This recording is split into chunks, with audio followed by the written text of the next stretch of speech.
When God begins to elevate you, His process rarely starts with the applause of men or the visible stage. In fact, the first sign that God is moving you higher is often that He removes you from the noise, the crowds, and the places where you were comfortable. He draws you into obscurity, not to hide you from destiny, but to hide you for destiny. It is in the hidden place where the real preparation happens. The problem is that many people misinterpret obscurity as rejection, isolation, or failure, when in truth, it is the seedbed of divine promotion. Every great man or woman God has ever used was first processed in a season where few knew their name, where their work was unseen, and where their worth could not be measured by applause. In obscurity, your dependence shifts from the validation of people to the voice of God. You learn to stand without the props of public approval. You learn to fight battles without an audience. You learn to hear instructions that can only be received in silence. This hidden place is not glamorous. It will test your patience, your faith, and your trust. It strips away the distractions so God can shape your character without interference. When David was chosen to be king, he was not in the palace. He was tending sheep in the fields. Nobody was clapping for him there. Nobody was taking pictures of his victories. But it was in those hidden hills that David learned courage by facing lions and bears. It was there he developed the skill of a warrior and the heart of a shepherd. What he learned in obscurity positioned him for the public victory over Goliath. The same principle applies to you. God will allow you to be trained in silence so that when your moment of exposure comes, you are ready and unshakable. Obscurity also protects you from premature exposure. Many people want the platform before they are ready, not realizing that premature elevation can destroy them. A tree must grow deep roots before it can bear heavy fruit, or else the weight will break it. God uses the hidden season to grow your roots, your integrity, your discipline, your endurance, your humility. Without these, the higher you rise, the quicker you fall. Some of the most dangerous promotions are the ones that happen before your foundation is ready. But God's elevation works differently. He will hide you until your capacity matches your calling. In this hidden season, you may feel overlooked, especially when you see others being promoted while you remain in the background. But remember, God's timetable is different from man's. Others may be running ahead, but your race is not theirs. The timing of your unveiling is divinely orchestrated, and no delay is wasted. Every silent year is adding weight to your spirit, sharpening your discernment, and anchoring your faith. When God finally brings you into visibility, you will not only have the position, but also the substance to sustain it. This place of obscurity is also where intimacy with God is built.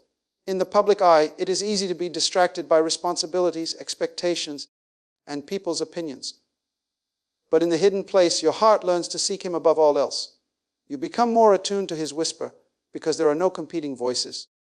This intimacy will become your anchor in seasons of pressure, because when elevation comes, so does greater responsibility, opposition, and spiritual warfare. Without a deep connection to God formed in private, you can easily lose your way in public. Sometimes God hides you by placing you in environments that feel too small for your gifting. You may feel like your abilities are being wasted, your potential unused, and your dreams delayed. But what you see as limitation, God sees as training. Joseph had the dream of ruling, yet he spent years as a servant and a prisoner. Those environments refined his leadership, deepened his dependence on God, and prepared him to govern a nation.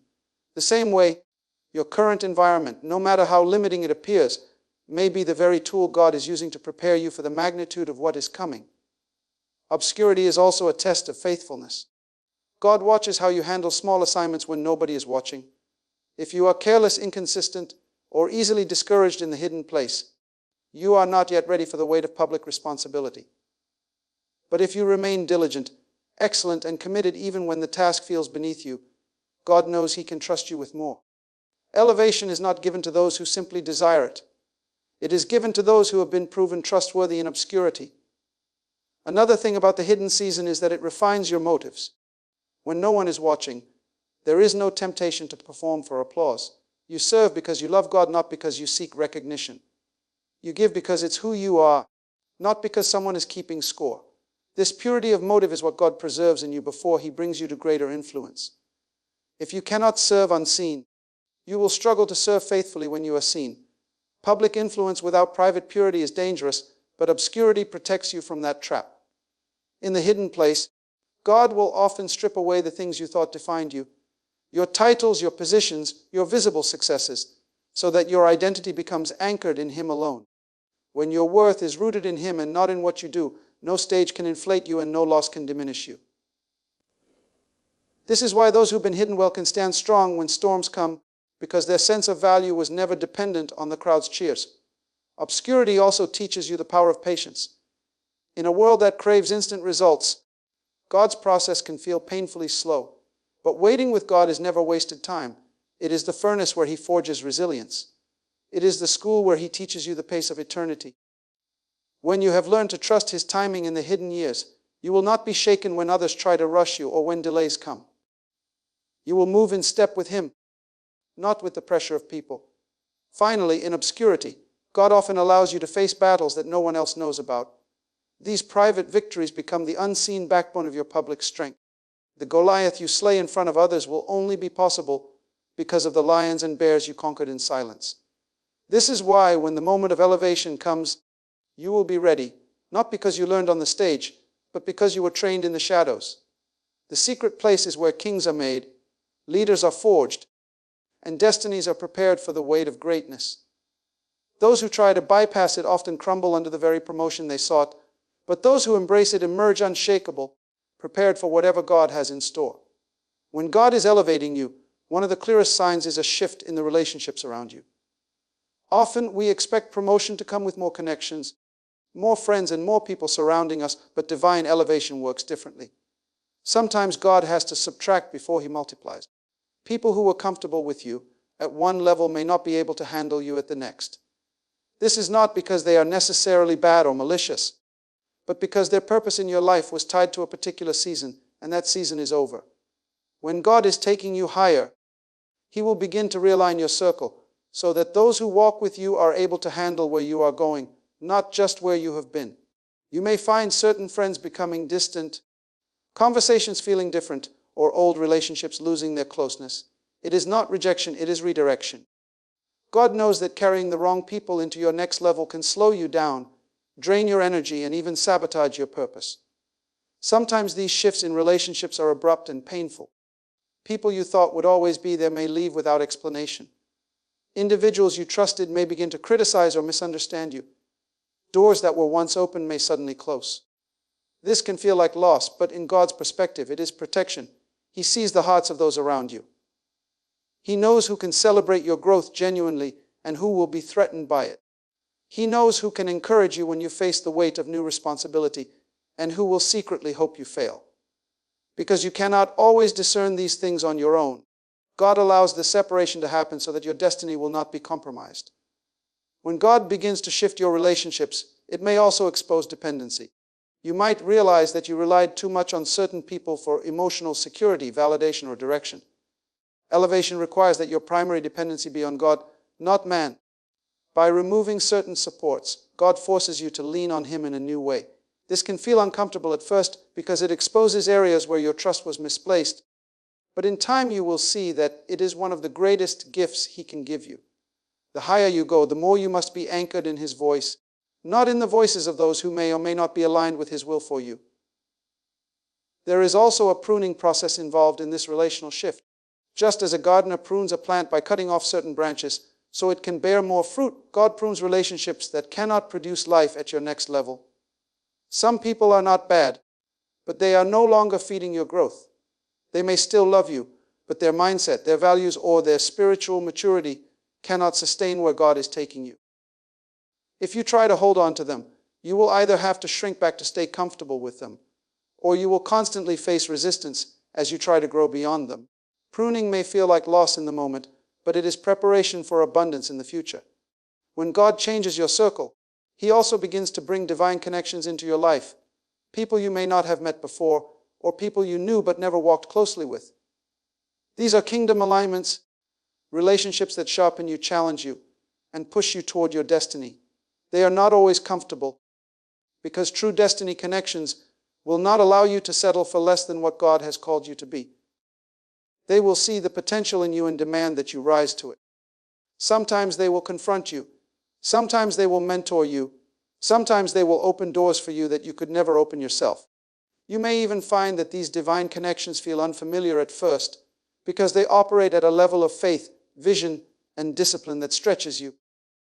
But these are the relationships designed for your next chapter. It's important to understand that not everyone who starts with you is meant to finish with you. The disciples who followed Jesus all began the journey together, but as the mission intensified, some could not handle the cost and walked away. This did not mean the mission was wrong. It meant that the circle had to be refined for the next stage. The same is true for you. God's plan for your life is too important to be hindered by people who cannot or will not go where He is taking you. That's why He will allow distance to develop naturally without you having to fight or force it.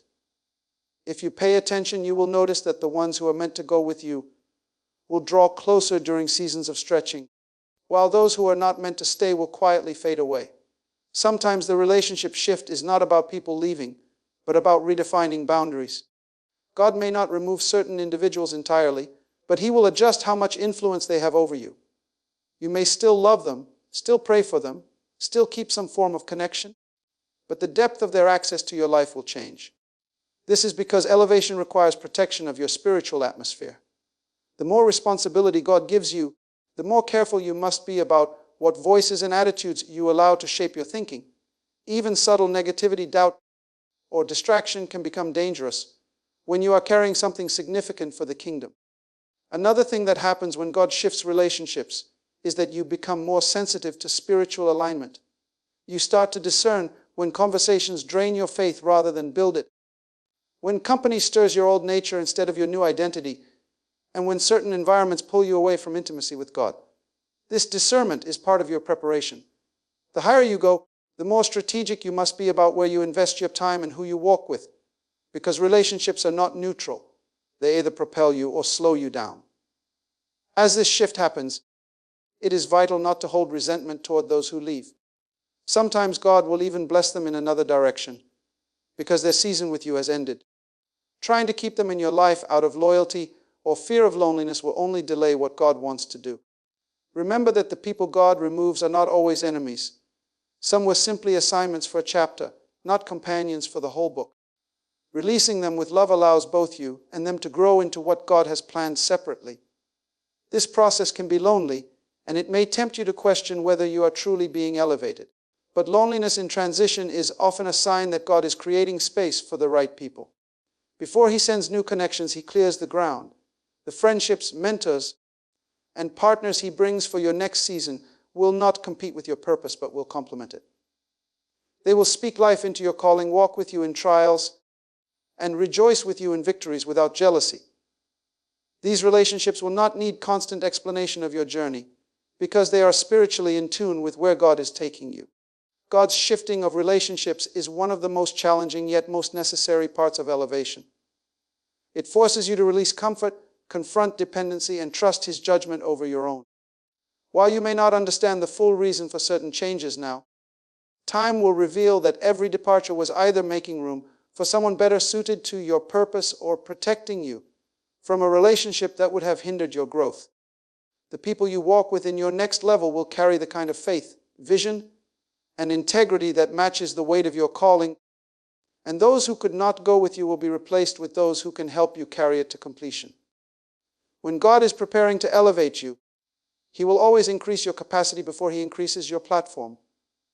This means that before you are placed where the world can see you, before you are entrusted with influence, visibility, or greater responsibility, He will first stretch you internally. Elevation is not just about being positioned higher. It is about being able to handle what comes with that height. God knows that greater influence brings greater weight, greater visibility brings greater pressure, and greater responsibility brings greater tests. If your internal strength, faith, and discipline do not match the size of your destiny, the very platform you prayed for could become the place of your downfall. This is why His process starts with enlarging who you are before enlarging what you do.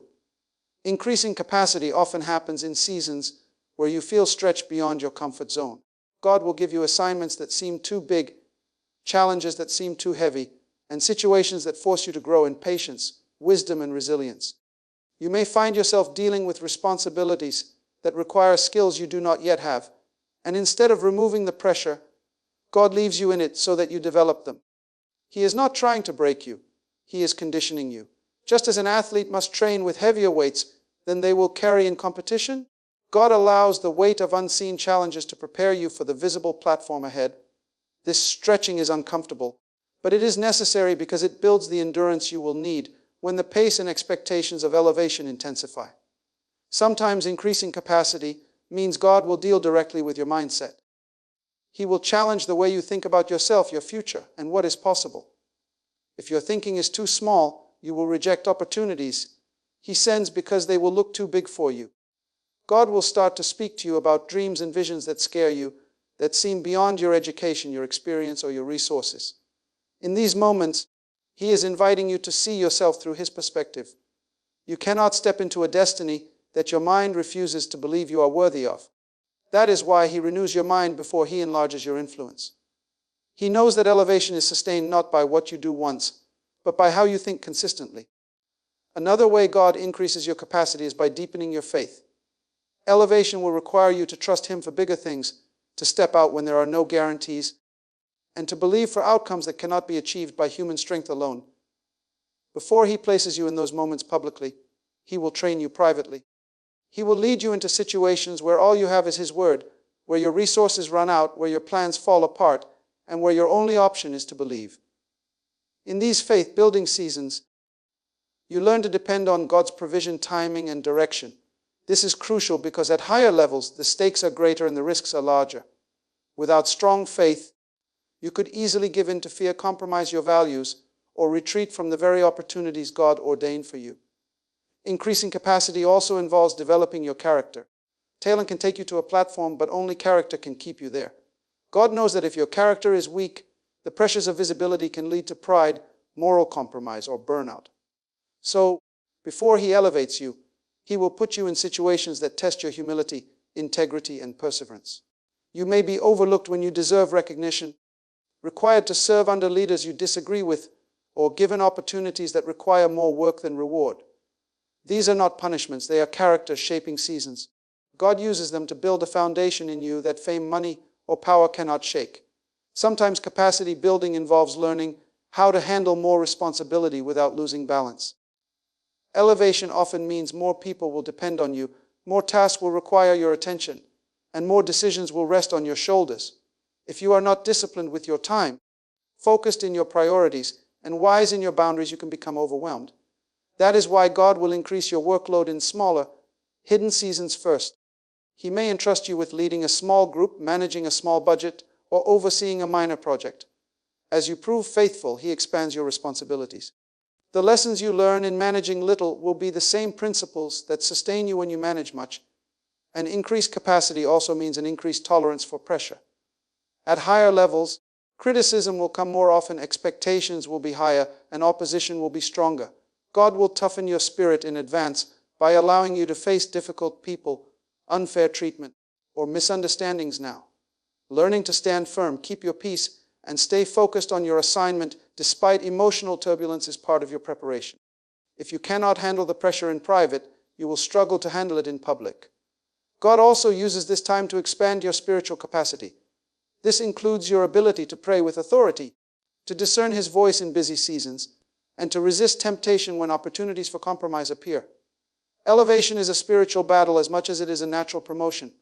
The higher you go, the more your influence affects the kingdom, and the more the enemy will try to distract, discourage, or derail you. That is why God will deepen your roots in Him before He exposes your branches to the world. This spiritual capacity ensures that no matter how high you rise, you remain anchored in His presence. In some cases, increasing capacity requires that God break cycles in your life. He will address patterns of fear, procrastination, insecurity, or unhealthy relationships that could undermine your calling. He will bring these weaknesses to light, not to shame you, but to heal and strengthen you. The greater your capacity, the less likely you are to be derailed by old habits when new opportunities arrive. This inner work is not always visible to others, but it is one of the most important parts of your preparation. While God is increasing your capacity, you may feel unseen or unappreciated. You may wonder why you are carrying so much weight with so little recognition. But these are the very moments that are shaping you into the kind of person who can carry influence without it carrying you away. God's goal is not to give you a platform you cannot sustain. His goal is to make you so strong in faith, so deep in character, and so clear in purpose that no amount of elevation can pull you out of His will. This process takes time, and it often requires you to say yes to uncomfortable growth. You may have to learn new skills, take on unfamiliar responsibilities, or face fears you have avoided. But each step you take in obedience increases your capacity. Eventually, you will look back and realize that what once seemed impossible is now second nature, that the burdens that once felt crushing now feel manageable, and that the faith you once struggled to hold now feels unshakable.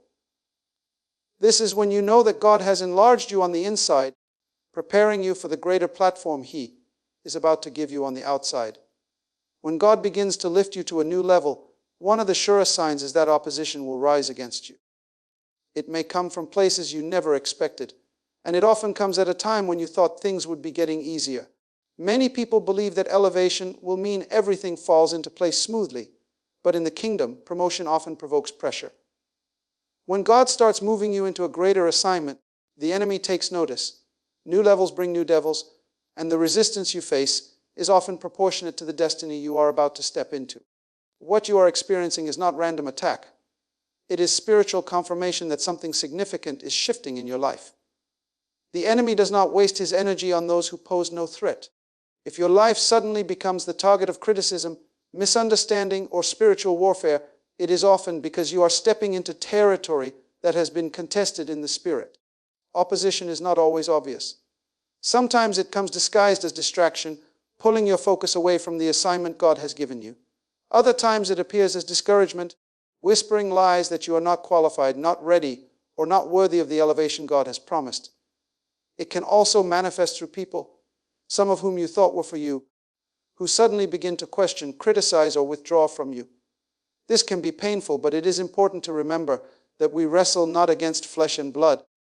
People may be the visible face of opposition, but the root is spiritual. The enemy works through willing vessels to try to sow seeds of doubt, fear, and division at the very moment you are moving forward. In these seasons, you must learn to interpret opposition correctly. It is easy to see it as a sign that you are on the wrong path, but more often it is a sign that you are on the right one.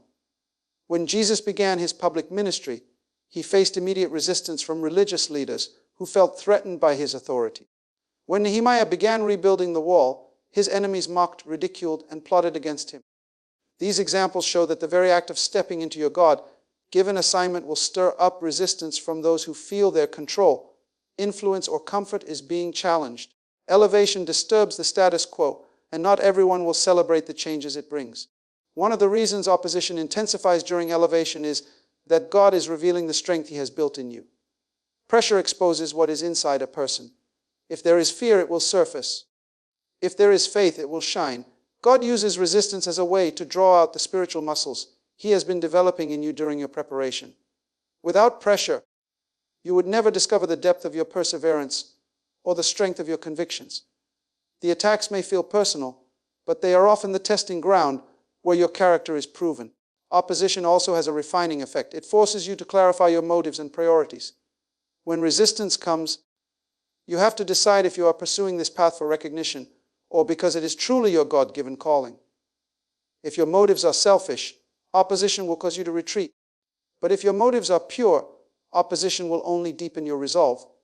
It is in the face of adversity that you discover whether you are chasing a dream for your own glory or for God's glory. That clarity is essential because the higher you go, the more temptations and distractions will try to pull you off course. Sometimes the opposition is meant to drive you into deeper intimacy with God. When the pressure around you increases, it forces you to press into His presence for wisdom, strength, and direction. This is why many people pray more passionately, fast more earnestly, and seek God more diligently in seasons of attack than in seasons of comfort. The enemy may intend to weaken you, but God uses the battle to strengthen your dependence on Him. You learn to hear His voice more clearly, to trust His guidance more fully, and to rely on His power more completely. In moments of intense resistance, it is vital to guard your perspective. If you allow offense, bitterness, or self-pity to take root, you will waste the very season meant to prepare you for greater things. Instead, you must learn to see opposition as a teacher. It teaches resilience when you refuse to quit. It teaches discernment when you learn to identify the true source of the attack. It teaches humility when you realize that victory will come not by your strength, but by God's hand.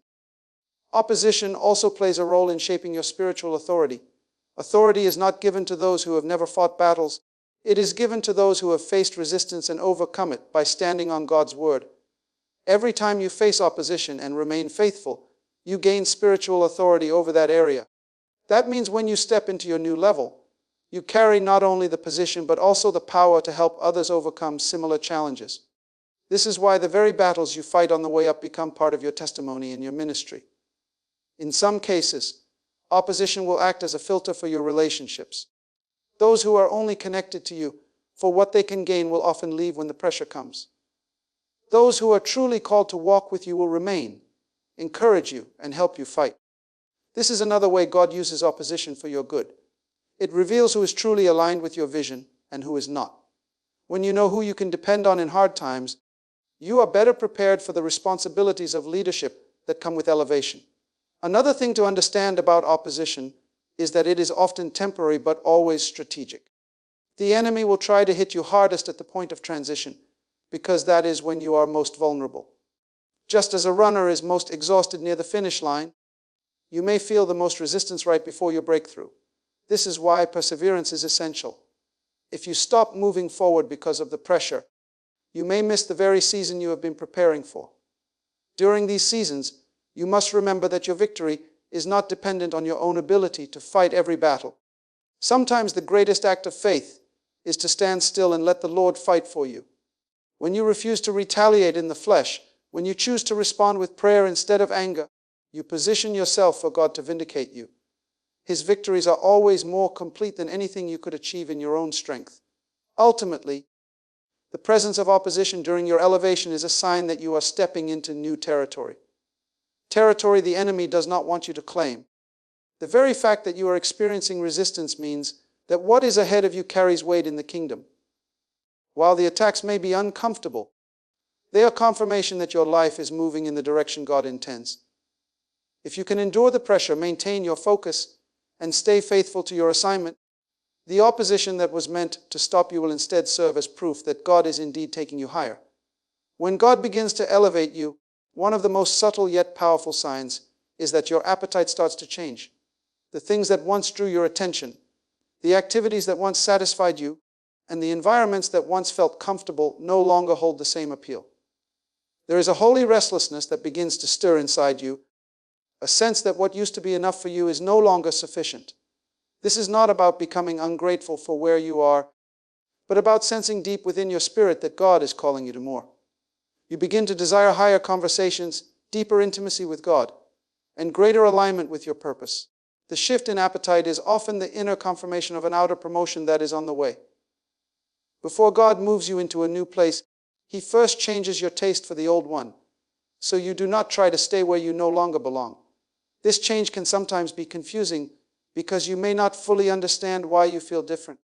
Activities and relationships that once energized you may now feel draining.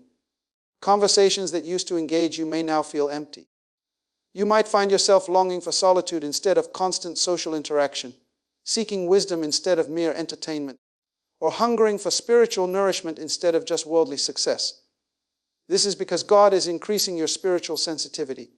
As He draws you higher, He also deepens your discernment. And with deeper discernment comes a sharper awareness of what feeds your soul and what starves it. The more you taste of His presence and His purpose, the less satisfied you will be with anything that distracts from it. A change in appetite is often accompanied by a change in priorities. You may begin rearranging your schedule to make more time for prayer, study, and preparation. You might find that you no longer have the desire to invest your energy into things that do not contribute to your growth or align with your calling. Even good things can lose their appeal if they are not God things for your current season. This does not mean you suddenly dislike the people or activities you once enjoyed. It means your spirit has outgrown them. Just as a child eventually loses the desire for baby food because their body is ready for more substantial nourishment, your spirit begins to crave what will sustain you at a higher level. This change in appetite is also a form of protection. God knows that what you feed on will either prepare you for your elevation or weaken you in the midst of it. If you continue to consume distractions, negativity, or shallow influences, you will not have the strength or clarity to navigate your next level.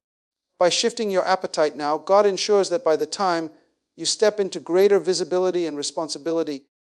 Your inner life is already fortified. You will have developed the habit of feeding on what builds you up rather than what tears you down. Sometimes this shift causes tension with those around you. Friends, family, or colleagues may not understand why you are no longer as available or interested in the things you once were. They may interpret your change as arrogance, distance, or disinterest, but what is really happening is spiritual transformation. Elevation is not just a change in position, it is a change in capacity, and capacity is shaped by what you allow into your mind, spirit, and emotions. If you continue to engage in the same level of conversation, entertainment, or activity that match your old season, you will limit the growth God is trying to bring in your new one. Another part of this appetite change is a growing hunger for excellence. You begin to desire more than just good enough in your work, your relationships, and your spiritual walk. Sloppiness or mediocrity becomes increasingly uncomfortable for you.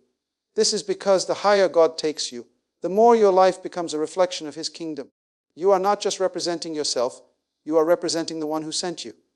As your appetite changes, so does your standard.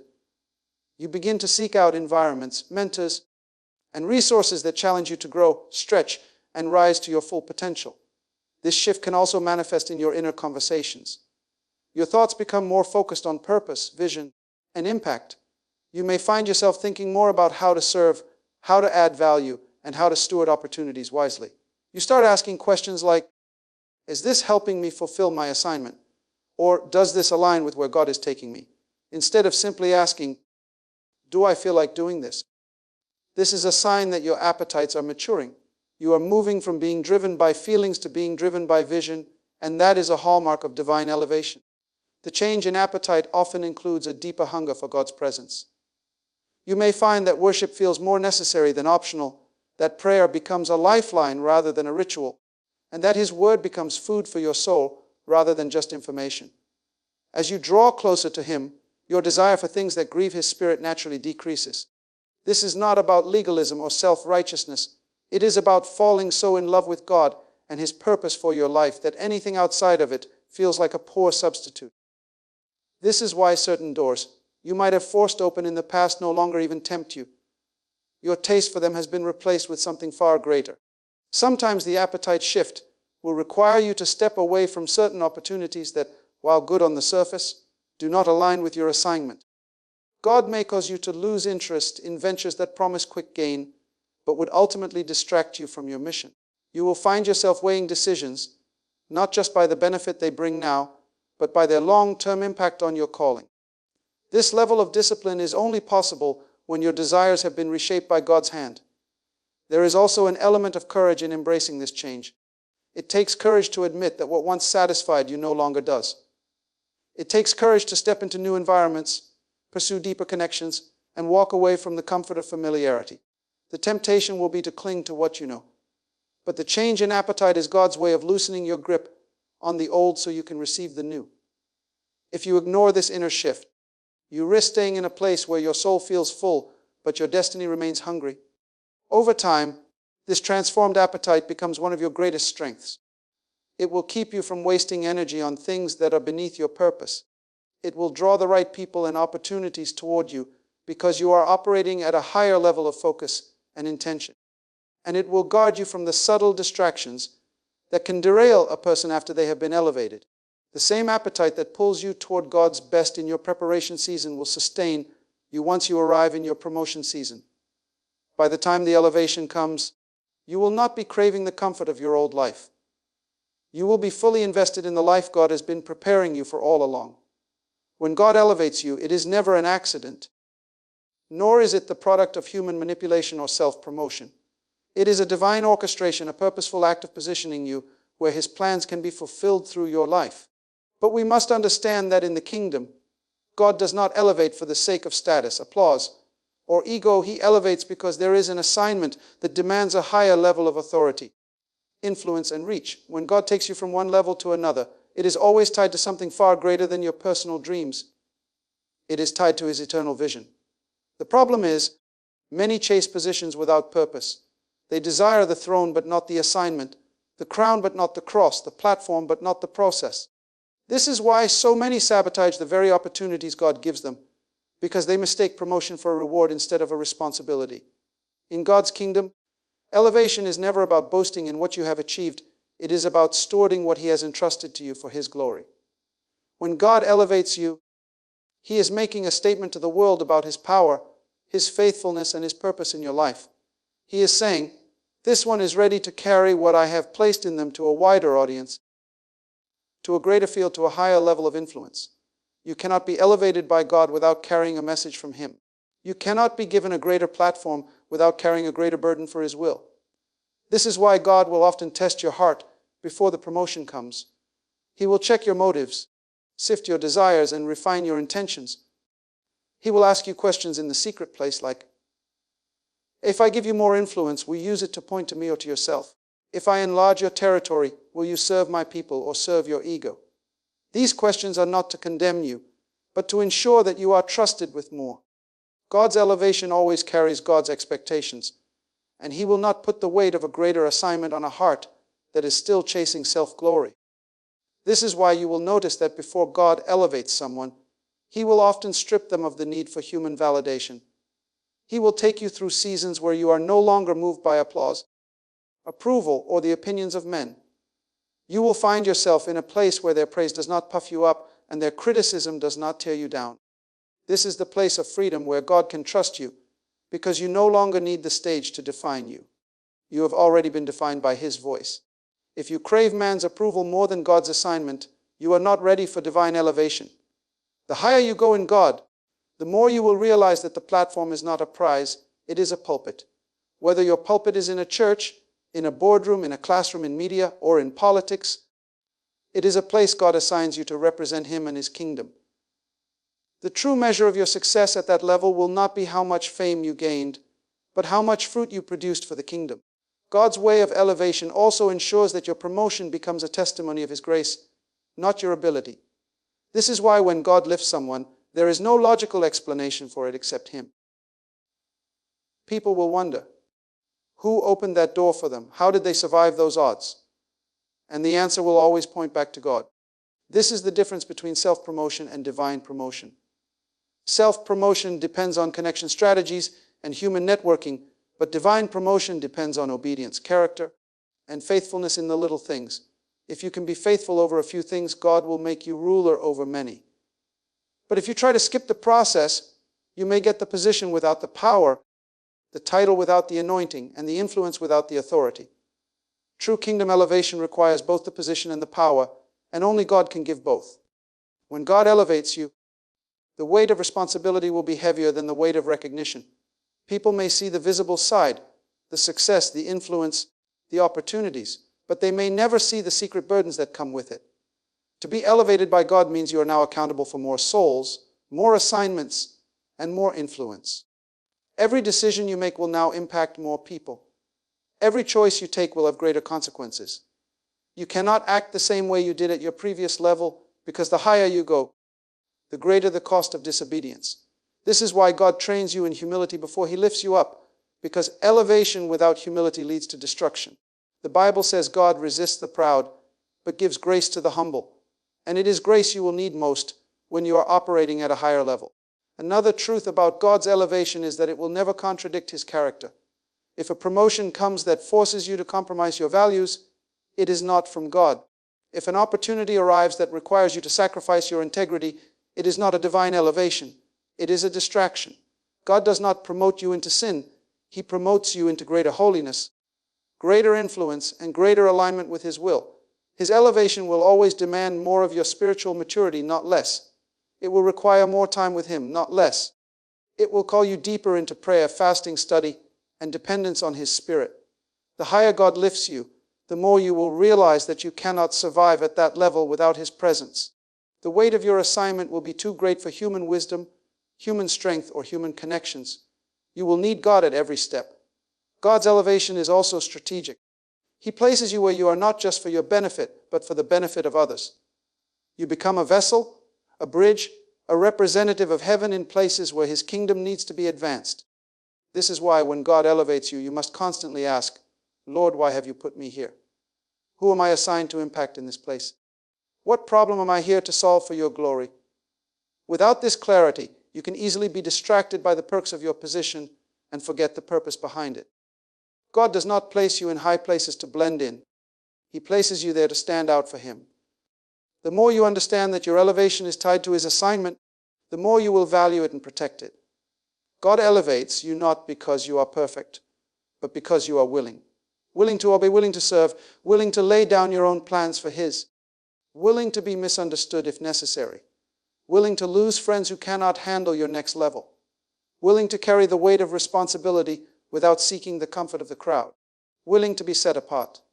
This willingness is what distinguishes those who are used by God from those who are bypassed. In the end, the greatest reward of divine elevation is not the position itself. It is the intimacy with God that grows when you walk in the center of His will, fulfilling the very purpose for which you were created. So when God chooses to elevate you, it is never by accident, and it is never without purpose. Every hidden season, every shift in relationship, every stretching of your capacity, every opposition, every change in your appetite, and every realignment of your motives has been part of His precise and intentional plan to lift you into the place He designed for you before you were even born. You are not walking into promotion. You are stepping into prophecy. Your elevation is not the result of luck or human favor. It is the manifestation of divine order. Heaven does not promote to impress, it promotes to impact. And when God elevates you, He is not just raising you above. He is positioning you to see further, to reach wider, and to carry His kingdom into places it has never been. So stand firm, walk faithfully, and embrace every stage of the journey, because the same God who calls you is the same God who lifts you. And when He lifts you, no man can bring you down.